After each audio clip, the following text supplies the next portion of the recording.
আল্লাহ পাক জিজ্ঞেস করবেন, ও আমার বান্দারা, ও আমার জান্নাতি বান্দারা, আমি তোমাদেরকে যে সব ওয়াদা করেছিলাম সেই ওয়াদা মতো সব পাইছো কিনা? আমি ওয়াদা করেছিলাম আমার জন্য রাত জেগে যদি তাহাজ্জুদের নামাজ পড়ো, নামাজ রোজা হজ যাকাত যদি করো, আমার দিন কায়েমের জন্য যদি আন্দোলন করো, রক্ত যাও, আমার জন্য যদি কষ্ট করো, শহীদ হও, তাহলে আমি তোমাদেরকে জান্নাত দেব। যত ওয়াদা করছিলাম তা পেয়েছো কিনা? জান্নাতীরা বলবে ক্বালু নাআম, সব পেয়েছি, সব নেয়ামত পেয়েছি। আল্লাহ বলেন সব পাও নাই, ওয়ানাদাইনা মাজিদ, আমার কাছে আরো বেশি আছে, আমার কাছে আরো বেশি আছে, সব পাও নাই। জান্নাতীরা বসে থাকবেন, বুঝতে পারবেন না এত নিয়ামত পেয়েছি, আল্লাহর কাছে আরো আছে। আল্লাহর নবী তখন মুখ খুলবেন, নবীজি বলবেন রব্বুল আলামিন, জান্নাতীরা বলতে সাহস পেতেছে না, সব পেয়েছি ঠিকই, কিন্তু যার জন্য গভীর রাতের আরামের ঘুমকে হারাম করে তাহাজ্জুদের নামাজ পড়েছে, যার জন্য স্ত্রী পুত্র পরিজনের মায়া পরিত্যাগ করে জিহাদের ময়দানে শহীদ হয়েছে, যার জন্য জেল খাটলো, জরিমানা দিল, যার জন্য নির্যাতিত হলো, সে আল্লাহ রব্বুল আলামিনকে তারা এখনো দেখে নাই।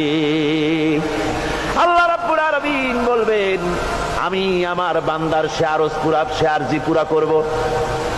আল্লাহ রব্বুল আলামিন তার সামনের থেকে সমস্ত নূরের পর্দাগুলি সরে যাবে, রব্বুল আলামিন তার বান্দার দিকে, বান্দার সামনে জালুয়া আফরোজ হবেন।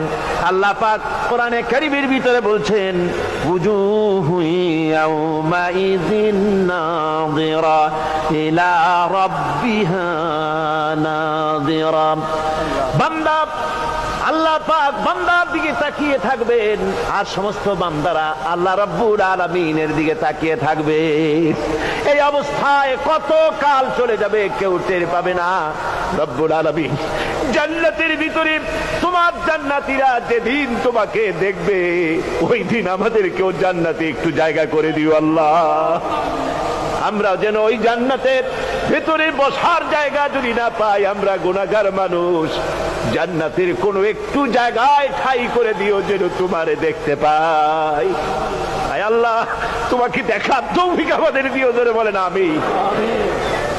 হযরতে মাহবুবে রব্বানী কুতুবে সুবহানী শেখ মহিউদ্দিন আব্দুল কাদের জিলানী রাহমাতুল্লাহ আলাইহি, তিনি বলেছেন, মুনাজাত করতে গিয়ে আবেগে বলেছেন, রব্বুল আলামিন, আমি যদি, তুমি যদি দয়া করে আমাকে জান্নাত দাও, আর তোমাকে যদি আমি না পাই, তুমি যদি আমার সঙ্গে দেখা না করো, আমারে যদি কথা না বলো, তাহলে এই জান্নাত আমার কোনো লাভ নাই।